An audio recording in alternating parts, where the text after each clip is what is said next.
네, 오늘날의 과제 1. 우리 자신의 정체성이 무엇인가? 사사기대의 왕이 없고 자기 소견에 좋은 대로 믿는 사람들이다.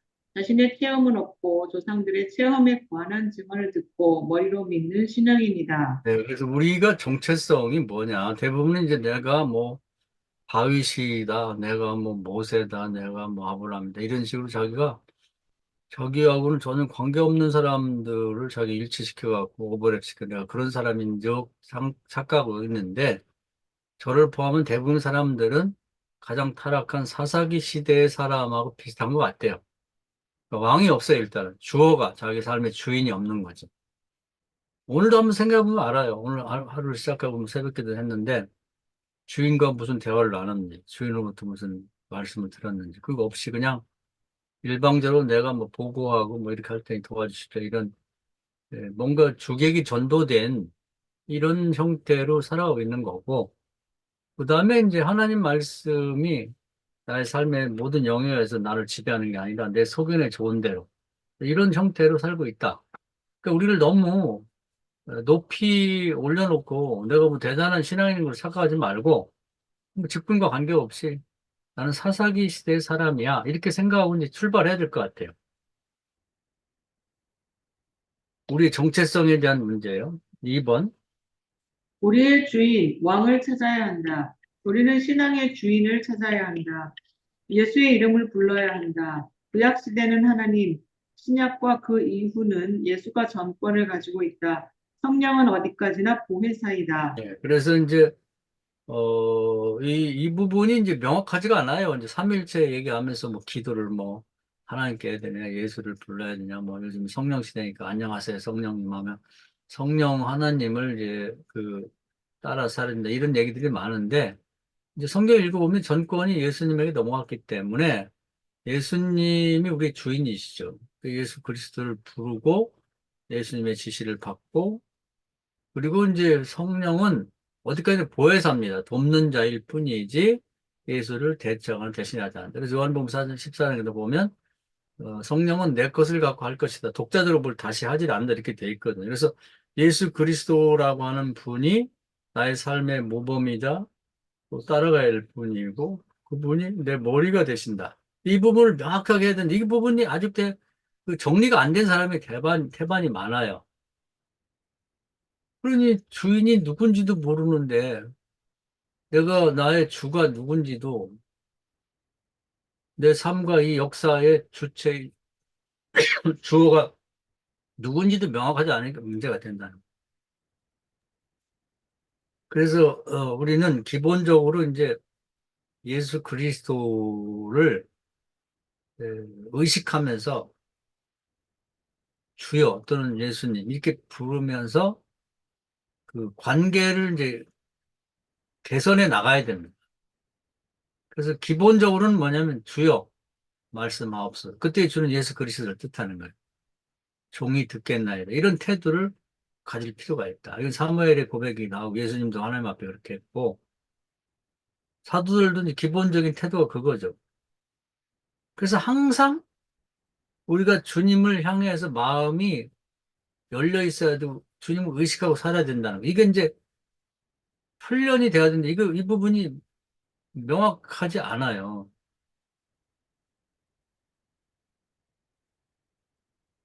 그래서 이제 대부분을 보면은 어떤 사람은 뭐 주식하는 사람은 주식에만 관심이 쏠려 있고 뭐 운동하는 사람은 저도 그럴 때 있었으면 테니스를 좋아하면 테니스 하는 TV나 보고 책이나 들여다보고 연습이나 하고 이런 식으로 뭔가에 꽂혀 있다 그러죠. 뭐가 꽂혀 있느냐 이게 내가 이걸 한번 생각할 필요가 있는 거예요. 나의 정체성. 나는 사사기 시대 사람은 똑같아요. 그리고 내 신앙은 직접 내가 체험하기보다는 남이 체험한 것들을 듣는 그리고 이해하는 머리로 기억해 믿는 신앙에 머물러 있는 거죠. 나의 주인은 명확하지 않다. 내가 지금 뭐가 꽂혀 있나? 사람마다 다르겠죠. 그 다음에 또 읽으실까요? 이제 해야 할 일의 과제는 무엇인가? 성령이 떠났으면 사도행전 4장 성령을 다시 받아야 한다. 성령이 충만해 주면 걱정할 것이 없다. 신발을 벗으면 성령이 하나님의 계획을 갖춰준다. 동역하면 된다. 구약의 여리고 전투와 사도행전 8장의 내시 전도가 모델이 된다. 예, 그래서 성령이 떠났다고 하는 것이 이제 거의 그 다 정답인 것 같아요. 저도 성령이 충만한 때가 있었습니다. 최초의 충만하면 이제 19살 때의 경험 가끔 제가 간증을 했는데, 그리고 이제 학문에 그때 뜻을 두고 이제 올해로 따지면 50년이 지났어요. 그래서 이론적인 공부는 이제 얼마만큼 이제 된 것 같아요. 근데 최초에 받았던 성령의 충만한 그 충격과 은혜를 그동안 이제 뭐 거의 소진 상태, 소멸 상태라고 봐도 과언이 아닌데, 그러면 이제 뭐 해야 되냐면, 사도행전 이 2장에서 임했던 불같은 성령이 뭐 딴 생각하고 뭐 말씀에 은혜 받고 기도하는 것이 부족하다 보니까 이제 성령이 소멸됐죠. 그러니까 내적으로 내분이나 외적으로 막 공격이 들어왔잖아요. 그랬을 때 이제 사도들이 퍼뜩 깨달은 것은 사소한 일은 남에게 맡기고 나는 기도한 일과 영의 말씀을 먹고 영을 강건케 하겠다. 이렇게 결정하고 이제 다시 기도에 전념하죠. 그랬더니 사도행전 4장에서 이번에는 불같은 성령이 아니라 이 지치고 울리는 것 같은 그런 이제 성령의 임재가 있었죠. 이런 성령은 나중에 보면 사도행전 16장에 그 이제 빌립보 감옥을 이렇게 흔들어 갖고 문이 열리게 했던 그 성령 임재와 이제 비슷하게 오죠. 그러니까 이런 성령의 재충만 새로운 임재를 우리 경험해야 된다. 교회에. 이게 첫째예요. 그런 다음에 이제 그 성령을 유지하는 거죠. 그럼 성령 안에서는 어떻게 할 거를 걱정할 필요가 없단 말이에요. 그러니까 여리고 전투가 이제 일종의 그 영적 전투이기도 한데 거기에 기도응답에서 성령과 함께 이제 하나님이 어떤 뭘 보내주죠, 누구를. 그게 이제 그 군대 장관인데 와서 다 얘기를 해요. 내가 지휘를 할 테니까 너는 지휘권을 나한테 넘겨. 신발을 벗어라. 그럼 너는 뭐 하루에 한 바퀴 돌고 어떤 나팔을 불고 그다음에 나머지 내가 할게. 이런 관계거든요. 이 동역의 관계란 말이에요. 그 전도도 마찬가지예요. 고린도 12장에 보면 고린도전서 너희는 전하고 믿게 하는 건 내가 한다. 이거거든요. 성령이 아니면 예수를 믿게 할 수 없다는 거지. 그렇게 백날 얘기를 하는데 성령의 도움은 필요 없고 뭘 내가 해가지고 그냥 모여 교인들의 성경 공부해가지고 그거 갖고 나가서 전하면 되는 건데 그게 어디 그렇게 돼 있냐 말이야. 그게 내 소견에 좋은데는 거지. 이거 갖고 안 된다고 그렇게 말하는데도 남은 안 돼도 난 될 거라고. 그런 일이 어디 있어요. 없는 거지. 우리가 뭐에다 중점을 두고 어디다가 시간과 에너지를 쏟아야 될지 잘 모르는 거지. 엉뚱한 데다 쏟는 거야. 그래서 이제 이 문제가 상당히 심각하다 이렇게 볼 수가 있는 거죠. 그 다음에 또 읽으세요. 성도가 구원 사역을 자원하지 않으면 어떻게 되나? 열왕기 39장의 엘리야처럼 하면 하나님의 일이 지체된다. 시몬 마가다락방 예루살렘 안전뱅이가 거듭나지 못한다. 이것은 죄가 된다. 심판에서 지극히 작은 자를 돕지 않는 자로 간주된다. 아담의 원죄로 자기는 죄가 없이 저주받는 피조물들이 도움을 구하고 있다. 이것이 강도 만난 이유시다. 그러니까 지금 모든 피조물들이 다들 사람, 뭐 시몬, 다락방, 예루살렘 안전뱅이 아니면 뭐 이제 비가 오지 않는 땅이 다 포함이 되는데 이게 이제 우리가 좀 노력해 주면 품고 기도해 주면 다 거듭날 수 있어요. 그래서 로마서 8장에 보면 피조물들이 정말 간구를 한다는 거예요. 예수께서 하셨던 것처럼 위임받은 예수의 제자들 그리고 요즘 말하면 묵사나 성도들이 자기들을 품고 좀 기도해서 껍질을 벗고 이게 계란이 병아리가 되도록 해줬으면 좋겠는데 안 하는 거야. 고대하고 기다리는데 고대하는 게 간절히 바라고 기다리는 거죠. 근데 뭐 하고 있는 거지? 안 하지? 왜 안 하지? 이건 이제 강도 맞는 자와 똑같아요. 강도는 내 잘못 없이 공격당하는 거잖아요. 그러니까 이 피조물들은 사람은 지가 잘못해서 이제 이렇게 저주받은 거고 그리고 우리도 이제 피해자죠. 하긴 하지. 우리 잘못도 있지만 아담이 잘못해갖고 그 저주가 우리에까지 임했으니까. 그러니까 사람들 현재인들은 강도 만난 자처럼 되는 거예요. 태어나 보니까 저주받은 거죠. 그리고 다른 피조물들은 아담의 타락 때문에 결국 저주받으니까 날벼락 맞은 거나 마찬가지. 강도 만난 거. 자기 죄 없이. 그러니까 구원해 주기를 바라고 예수님이 다 이미 구원해 놨단 말이에요. 무정란 유정란처럼 돼서 누가 품고 기도만 해주면 거듭날 수 있고 거듭나면 지금과 전혀 다른 애벌레가 나비 같은 그런 신세가 바뀔 텐데 이걸 안 해주는 거예요. 첫째는 몰라 알고 알아도 귀찮아서 안 해. 누가 하겠냐 이 말이에요. 안 믿는 사람이 할 수는 없잖아. 평신도 갈 수 없잖아요. 목사 가야지, 사모 가야지. 이게 문제라는 거예요. 그안 하면 어떻게 하냐? 하나님 일이 그대로 지체가 되는 거예요. 그래서 열왕기상 18장에는 뭐 엘리야가 잘했는데 19장 가면은 이제 끝을 내야 되는데 하나님이 그 엘리야 보고 이제 그 이 타락의 원흉인 이세벨 잡으러 가자. 사마리아 성에 있으니까. 엘리야가 내 돈 가다가 돌아서 도망치잖아요. 광야로 도망치고 시내산으로 도망치고. 못 간다는 거야. 무섭다는 거지. 이제는 더 이상 하기 싫다는 거야. 그때 끝냈으면 이세벨도 죽고 아합도 끝내고 이제 그 나라가 이제 이 엘리사가 그 뭔가 어 갈멜산에서 기적을 보여줬기 때문에 전체적으로 나라가 한번 확 뒤집어지면서 거듭날 수 있는데 가다가 그만두는 거지. 우리 목사들 마찬가지예요. 열심히 할 때는 뭐 뜨겁게 막 하고 막 그랬는데 어느 순간인가는 아유 그만하고 싶은 거지. 엘리야예요. 열왕기상 19장. 이렇게 자기가 포기하면요 천사가 와도 안 돼요. 나중에 하나님이 직접 오셨는데도 싫다는 거야. 지금이 그런 시기가 아닌가. 하나님이 직접 와도 안 되는 시기인 것 같아요. 오죽하면 하나님 보면 죽는데 당신 등을 보여주셨잖아요. 그렇게. 바위 사이에 있으라고 그러고 지나가면서 내 등 좀 봐라. 그래도 안 돼. 그런 바람에 벌써 끝났어야 되는데 아합이 멀쩡히 살아있고 그 아들이 또 왕이 되고 그 아들이 또 왕이 되면서 이세벨은 그때까지 계속 살아가지고 섭정을 하잖아요.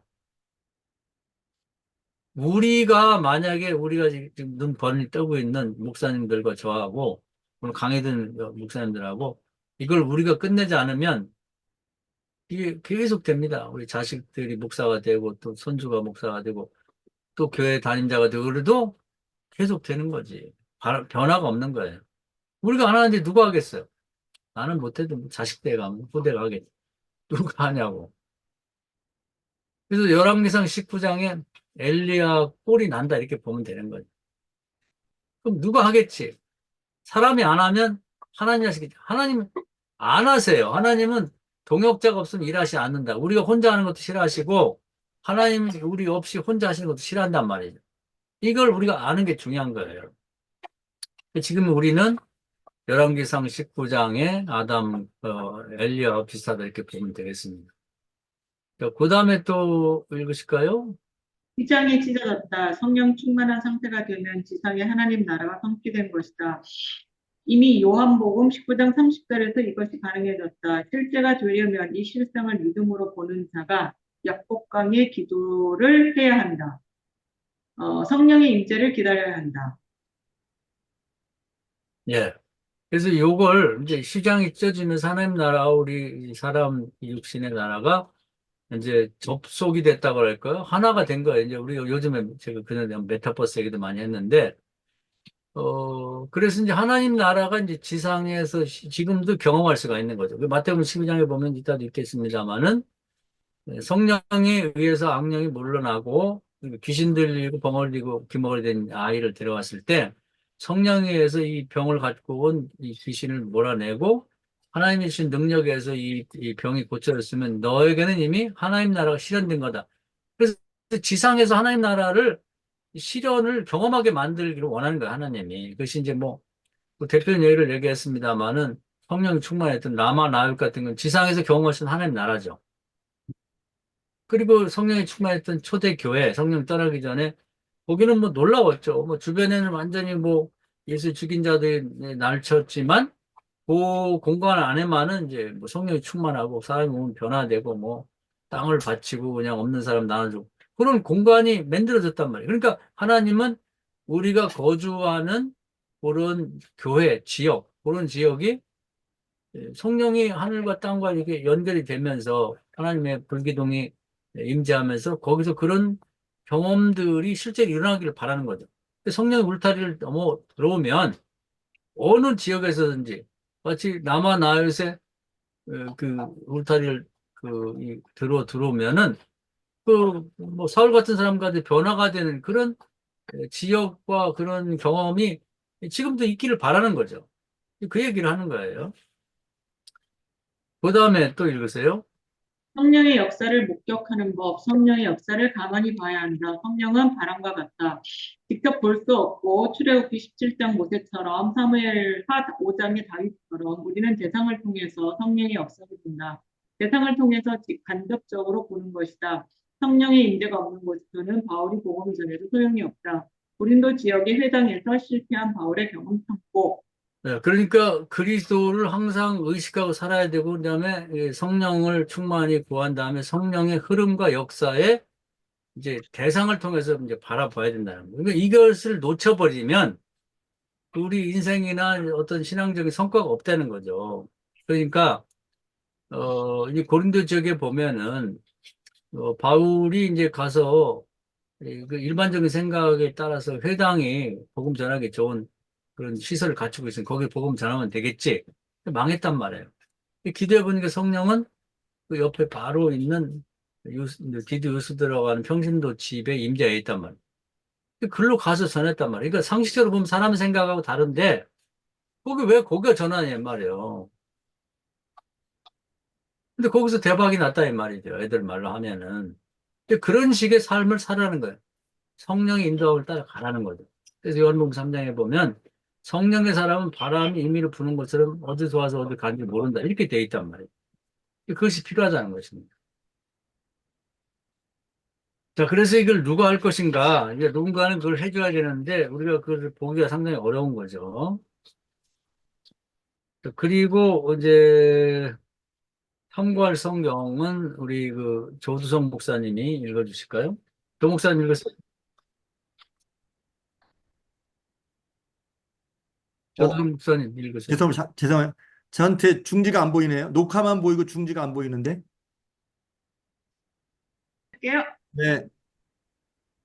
참고할 성경 사무엘하 7장 14절 15절에 이에 나는 그에게 아버지가 되고 그는 내게 아들이 되리니 그가 만일 죄를 범하면 내가 사람의 매와 인생의 채찍으로 징계하려니와 내가 내 앞에서 물러나게 한 사울에게서 내 은총을 빼앗은 것처럼 그에게서 빼앗지는 아니하리라.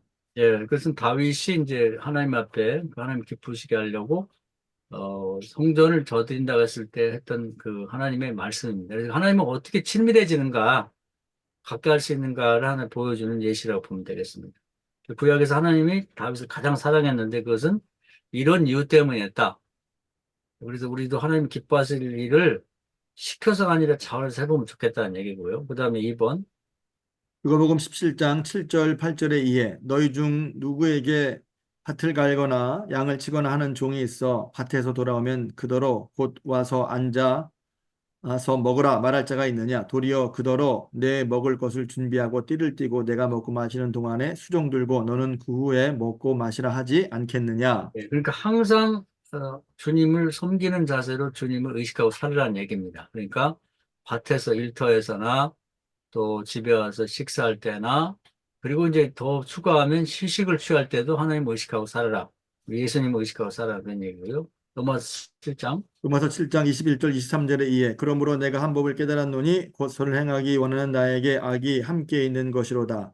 내 속사람으로는 하나님의 법을 즐거워하되 네 지체 속에서 한 다른 법이 내 마음의 법과 싸워 내 지체 속에 있는 죄의 법으로 나를 사로잡는 것을 보는도다. 가룟 유다는 육신의 요구, 바울은 성령의 요구를 따라갔다. 예, 그래서 자유의지 선택이 이제 요즘에 자유의지 선택 문제를 얘기하고 있습니다. 앞에 언급을 했으니까요. 그 선택이 매 순간 해야 된다는 얘기죠. 4번.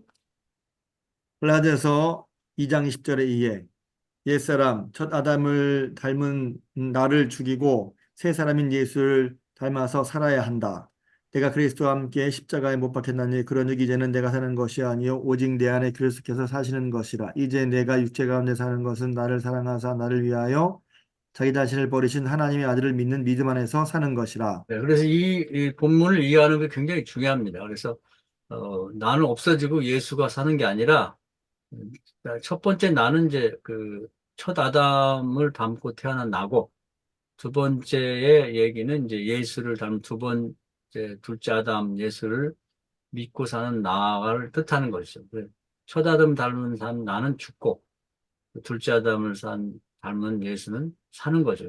내가 없어진 거라고 생각하면 그것은 굉장히 문제가 있는 거죠. 그럼 자유의지도 없고 아무것도 없는 거죠. 그 해석이 중요하다는 얘기고. 그 다음에 5번. 마태복음 12장 28절에 이에 그러나 내가 하나님의 성령을 힘입어 귀신을 쫓아내는 것이면 하나님의 나라가 이미 너희에게 임하였느니라. 이 아까 설명드린 내용입니다. 그래서 하나님의 나라가 이 땅에 임하는 것, 이미 임하는 것들을 이제 체험하게 만들고 그런 것들을 실현해 보라는 얘기입니다. 지금 우리 삶의 현장에서. 이제 그걸 누가 해야 되겠는가? 사무엘이 해야 되는 거죠. 또 초대교회 사도들이 하는 것은 우리가 해야 될 문제다. 이거죠. 그 다음에 마지막으로 6번. 로마서 8장 5절에서 9절에 이에 육신을 따르는 자는 육신의 일을 영을 따르는 자는 영의 일을 생각하나니 육신의 생각은 사망이요 영의 생각은 생명과 평안이니라. 육신의 생각은 하나님과 원수가 되나니 이는 하나님의 법에 굴복하지 아니할 뿐 아니라 할 수도 없습니다. 육신에 있는 자들은 하나님을 기쁘시게 할 수 없느니라. 만일 너희 속에 하나님의 영이 거하시면 너희가 육신에 있지 아니하고 영에 있나니 누구든지 그리스도의 영이 없으면 그리스도의 사람이 아니라. 무릇 하나님의 영으로 인도함을 받는 사람은 곧 하나님의 아들이라. 네, 그래서 이만큼 성령을 받는다는 것이 중요하다는 얘기를 하고 있는 것입니다. 자, 그래서 이제 오늘 강의 내용을 다 말씀드렸는데 한번 이건 워낙 방대한 내용, 뭐 신구약 전체를 통틀어서 한 얘기니까 어, 여러 차례 한번 읽으시고 이제 이렇게 나름대로 정리를 하고 계시면 좋을 것 같아요. 그래서 크게 보면 외형적으로 하나님 나라 건설사를 통해서 하나님이 무엇을 계획하고 어떻게 하시려고 하는지를 알게 되고 그 속에서 하나님 백성된 사람들은 어떻게 돼야 되는지 그리고 나는 이런 큰 틀에서 어떻게 살아가고 있는지 현재 위치는 무엇이고 앞으로 어떻게 할 건지 한번 결심해 보면 좋을 것 같아요. 이 말씀 은혜가 되기를 바랍니다. 자, 강의를 마치고 혹시 질문 있으면 듣고 기도하고 마치겠습니다. 김성호 목사님 질문 있어요?